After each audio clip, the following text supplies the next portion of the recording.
over here at 3. It's after 10 past. He is in, isn't he? One of the big boys wants to see. He always pulls the same trick.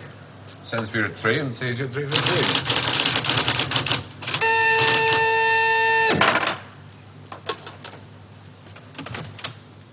Mr. Larkin to see you, J.G.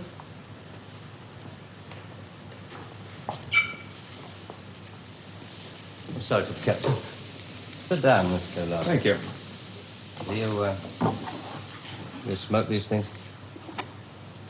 King of Kings, size. Yes. Very surprised we got you to come here, Mr. Larkin. Well, I couldn't see what the CWNS would want with me. Still can't. Do you know anything about us? Oh, I heard 1 or 2 things when I was working with the BBC. What'd you hear? CWNS set up midway between the government and the TV companies. Any time the newsreel boys put out stuff with security classification, wars, weapons, political leaks, they get their film through this office. What do we know about you? Larkin. Robert Santor. Yes, it's a family name. Good family. Good education. But you turned your back on all that, didn't you? Tried a little bit of everything. 1955, you wrote some plays for the BBC, then worked for them as a story editor. 1961, you got a 3-year contract as a director, which you didn't renew. Oh, the BBC weren't paying money. Well, you're in the money now, aren't you? In 1968. There's your flat in Holland Park, your cottage in Hampshire, 2 children. And a dog and a cat who commute with us to the country at weekends. Well, maybe you knew that already. 6 years ago, there were those shows you did on alcoholism, blood sports, slum clearance. People called you bright. Very bright. There were other words they used. Hard-hitting, vital. Now you do only 4 shows a year. The critics call them brilliant. They're high in the ratings, and they're, they're souffles. Little soft in the center. Don't think I'm complaining. Oh, you can complain if you want to. Just call it a friendly professional interest. I'd like to know what happened to alcoholism and blood sports. Call it reaching the age of 35. Call it school fees, 2 fixed addresses. Call it joining the establishment. Call it being a socialist for 15 years in a country that'll never be socialist. Good. There's your wife, Rachel. You married the girl next door. Your 2 children, Rebecca and Daniel, nice little family. 3 years ago, you got yourself a girlfriend. It was serious. Where the hell did you get that found? Just tell me where it stops. Lasted for 18 months. Your wife never knew about it, even when you nearly decided to leave her. Who are you? It's the initials J.G., that's all I know. Never met you before in all my life. July the 25th, 1966. You finally decided to break it off with this woman. You said you loved her. You said you loved your children. It was 2 against 1. You had to add it up like that. Sorry, your cigar is burning my desk. Sheila told you all this? We have ways of finding things out. But why? If it's blackmail, the thing won't hold water. It's all in the past. Well, there'd be pain, of course, for Rachel and the children. But you wouldn't get anything else out of it. No, it isn't blackmail. We've just been interested in you for a long time. Interested? You went back to your wife because you said it was 2 against 1. I call that very responsible. We're interested in very responsible people. In fact, we have a little index for them. We call it their power quotient, a ratio of responsibility as against aggression. Yours is very low, 0.2. That's very low, just what we need. Sit down. Please. I'm sorry, the language must seem rather strange at first, but we take it very seriously. Just to show you how seriously, I'm going to tell you how we checked up on you. We call these things surgical transmitters. One was fitted inside you when you went into the Charing Cross Hospital 3 years ago. Appendix, wasn't it? Transmitter? Are you trying to tell me that you listen to every word I say? A machine does. untouched by human hand. There's a little gadget in these things that ties up with the pulse rate. Puts a bleep onto anything that you're excited about saying. British. Power quotient, surgical transmitters, high-speed tape. It's Doctor Who. I'm for the real world, Jack. Good afternoon. I shall just have to give you an example. On July the 26th, 1966, you were talking to this girl, Sheila, about love. You said to her, I quote, "The kind of love I have for you, Sheila, well, it's bed love and it's more. It's staying in bed till 6 p.m. and saying I can't go to the office today. It's eating breakfast at twilight, laughing at leaves on the pavement." I don't believe there's any such thing as these surgical transmitters. You got Sheila to tell you all this. Then you wrote it down the way I might have said it. You're a good guesser.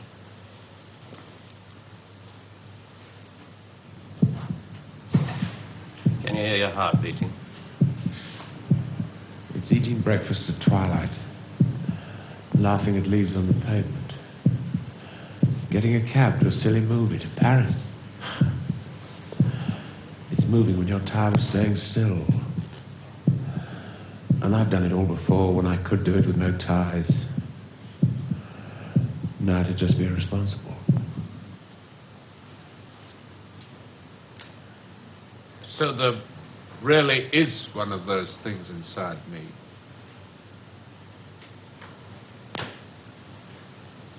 What do you want? We want people with low power quotients. We want them to work for us. Nothing more sinister than that. All this just to offer me a job. Special sort of job. The newspapers talk about the corridors of power, the power elite. Let's just say we'd like you to join the club. Oh. There's a vacancy in our newsreel department. We'd like you to help plan the news for 1973. Come again? Plan the news for 1973.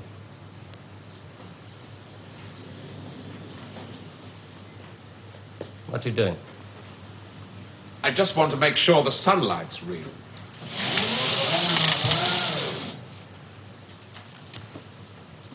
I always tell people, news is the most highly developed form of fiction. The most difficult. Come on. I just want to show you something. There's no obligation to buy. Really. News requires imagination. News requires responsibility. We think you're well qualified. Please. Double A security, sprinkler systems and other services do not operate beyond this point.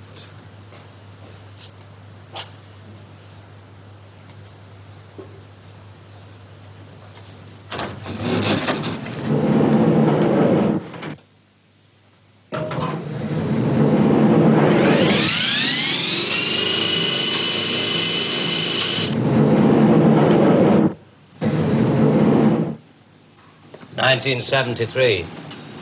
We've only roughed out the news for 1973. Nothing's been given the go-ahead yet, but this is the kind of thing we have in mind.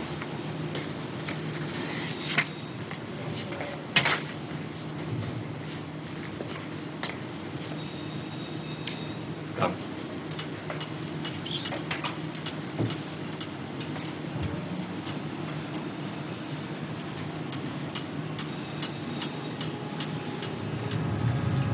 Today, April 14th, 1973. First historic pictures by Radstar of the combined U.S.-Russian landing on the moon. Shown here are Majors Webb and Mikhailovich taking their first steps into the unknown, firing their retro rockets to land their spacecraft on the dust-covered surface. A comforting note for us stay-at-homes, both the Pentagon and the Kremlin have announced that the moon has no strategic value. A comforting note for us to stay at home.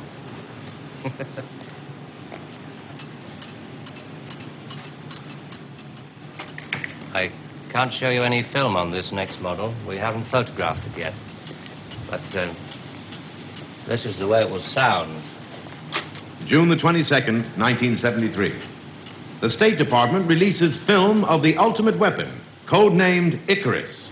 This satellite is equipped with a solid reactor. In layman's terms, it can freeze air solid, stopping all missiles, killing all forms of life. Icarus orbits at the same speed as the Earth, can hang in position over every major city that threatens the peace-loving nations. Rather proud of this one. Come on.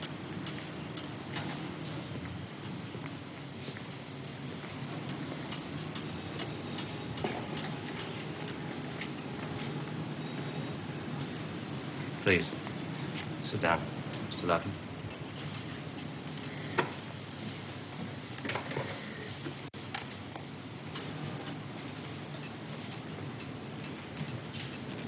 September the 5th, 1973.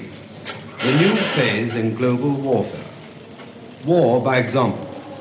At 4:32 our time, China took out the remote Indian border village of Bangalore, unprotected by the Icarus network. After the first 2 5-megaton H-bombs had fallen, the 9-way hotline finally Switch it had off. effect. But This is going to happen in 1973. You're going to make this happen. No. We're going to make models much cheaper. Then we photograph the models. Fake newsreels. That's fake newsreels. For the past 10 years, people have been looking at our fake newsreels and listening to our fake commentaries. And they accept it for the truth. And you can do it. Stop 100 people in the street. How many of them have actually seen a missile or a satellite? They're just told they exist and they believe it. Yes, you're getting there. I knew you would. Well, now, the moon rocket and the satellite, that you can get away with. That's too remote for people to grasp. It's too far away. But this... I mean, you invented this village on the Indo-Chinese border. Oh, yes. Well, somebody could check up. Very mountainous territory up there. There'll be no survivors in 1973. No rescue work. Radiation scare. Yes. You can do it. This could be the news for 1973. Not necessarily exactly like this. We only plan in detail 1 year ahead. Oh, you only plan 1 year ahead. Hey, tell me, what is the news item that's bothered you the most in the past year, 1967? Oh, well, it has to be the new American intercontinental ballistic missile, the Boy Wonder, doesn't it? Just the one I asked him to set up for you. The new ICBM, codename Boy Wonder, with a much-talked-about Mercury warhead.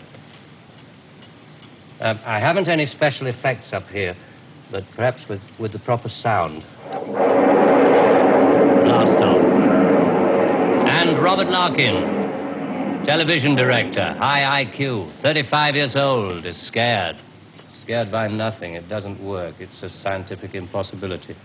The same goes for the much-talked-about Mercury warhead. Perspex. Well, if this rocket doesn't work, then the others... They have a fireworks party at Cape Kennedy almost every other day. Well, you didn't really believe there were all these things whizzing about up there, did you? Sputniks and rockets. Astronauts crossing their legs for 8 days. How long has this been going on? Since Hiroshima. And the H-bomb, you mean... that doesn't work either? Right. Dirty. Very, very dirty. What was your first reaction? Relief. Oh, yes. Yes, it has to be relief.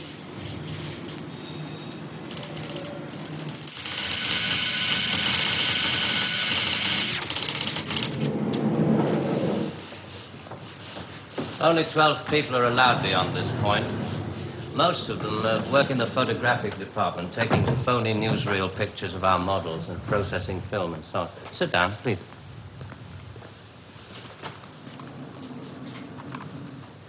Ah, pretty pictures from our stills department.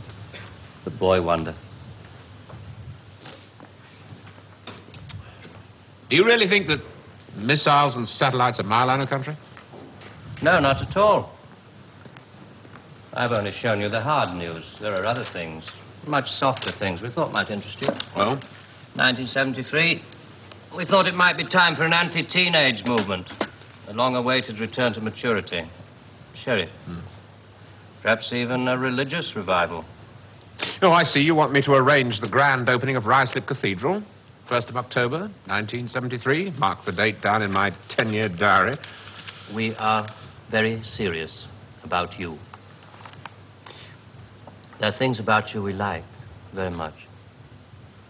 Qualities you have to offer. Qualities that we perhaps don't possess at the moment. That's great. Our file on you.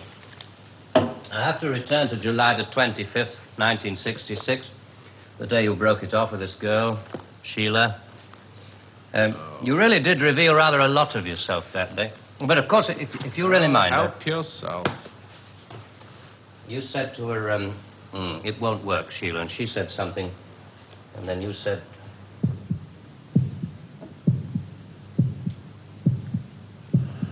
You remember I went away with Rachel and the kids to the seaside?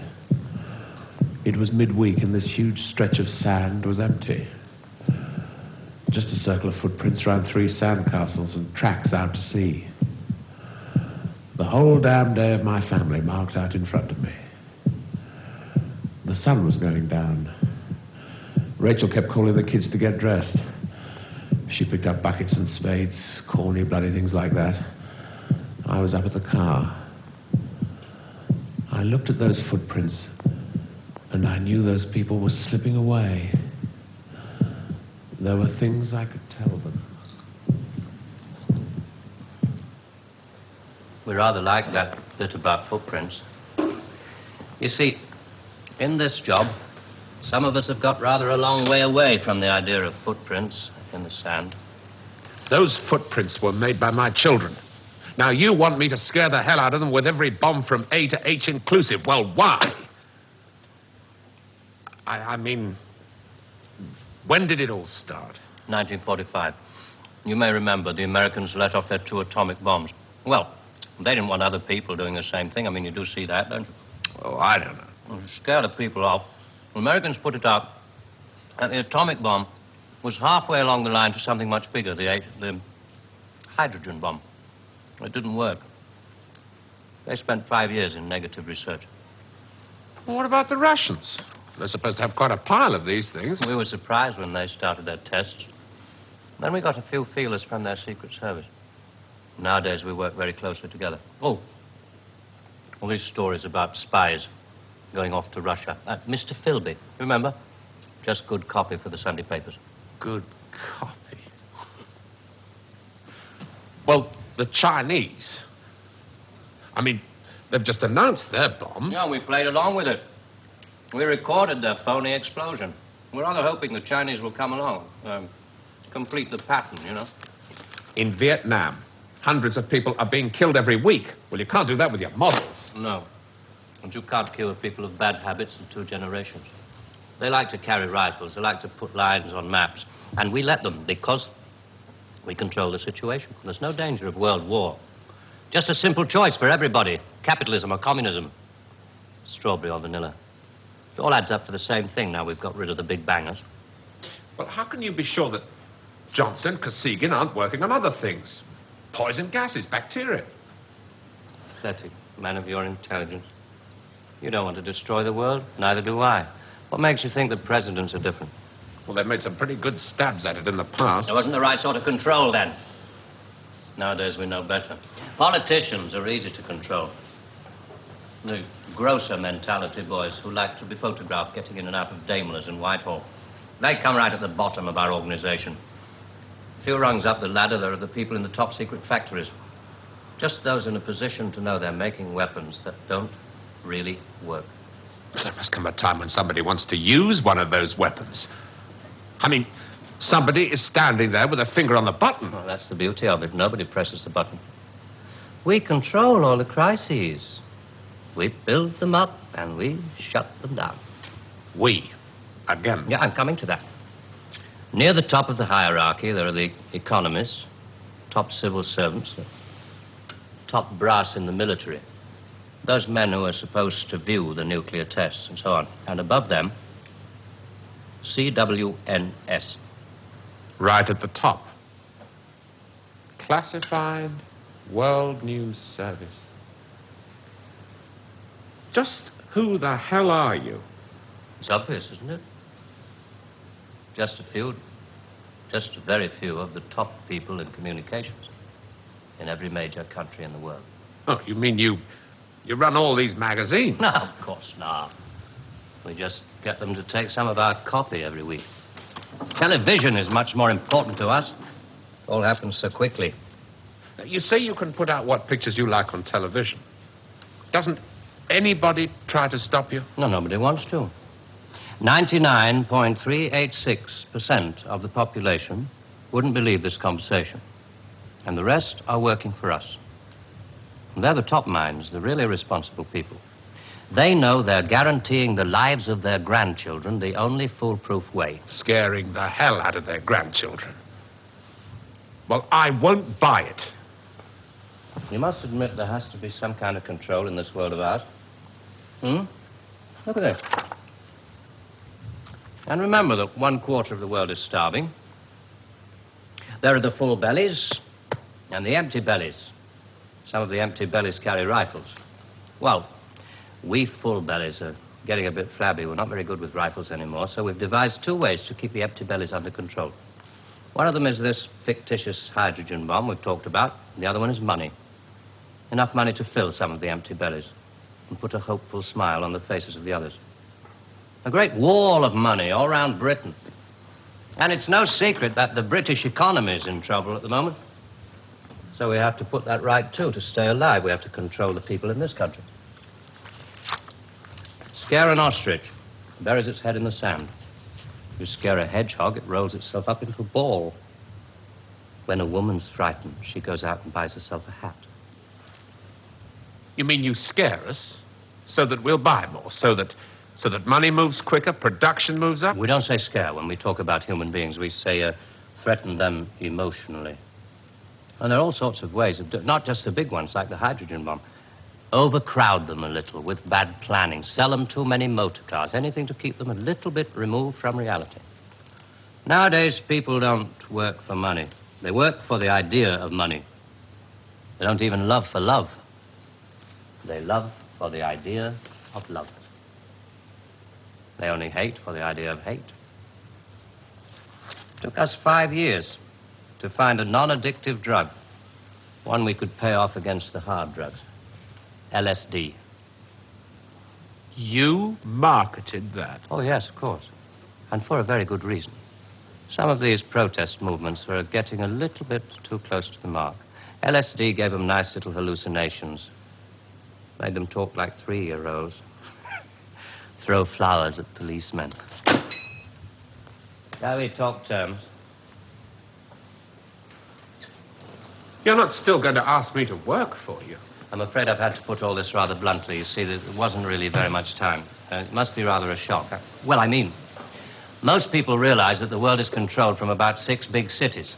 But it must be rather shocking to learn that a 1/6 of the world is controlled from this building.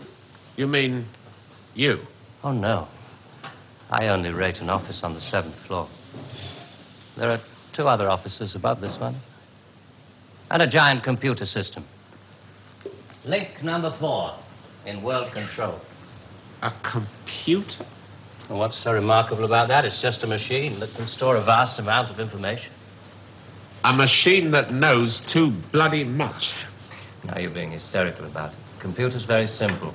You feed data into it. Anything from the Wall Street closing prices to the North Atlantic weather reports. And you get decisions. That machine's taken you over. It's just a machine. Extra hands for the people who know how to control it. Well, This one, above us, it's square, in a box. Yeah, I suppose you could call it square in a sort of a box. Do you know why I go away at weekends? To get away from people in boxes. They live in boxes. They get their thoughts, their problems, and their answers out of boxes. And I like to get away at weekends because they're not people anymore.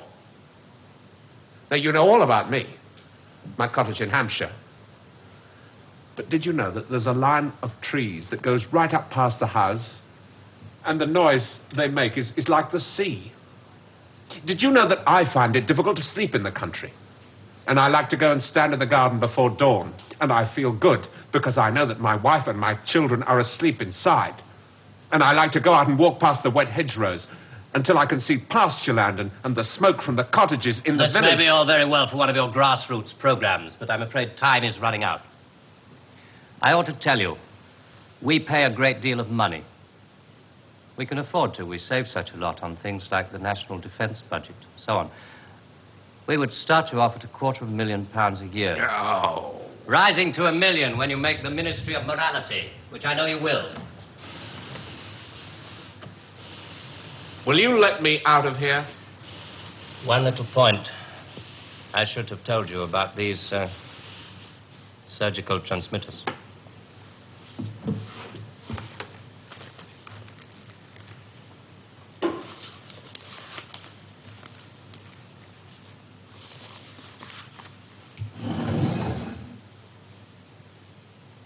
There's enough of this stuff inside you at this moment to kill 6 people.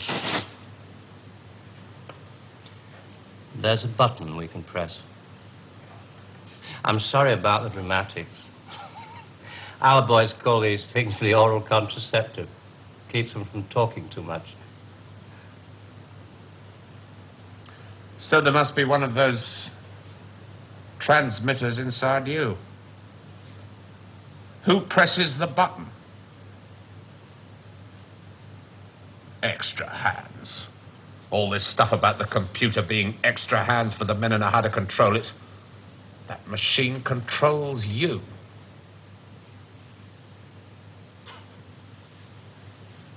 You start on Monday.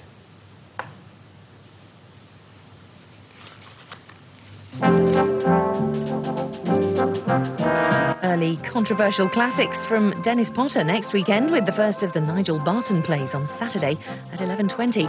But next tonight, Tony Palmer's very personal film looking at the relationship between pop music, youth culture, money and violence. All My Loving in a moment.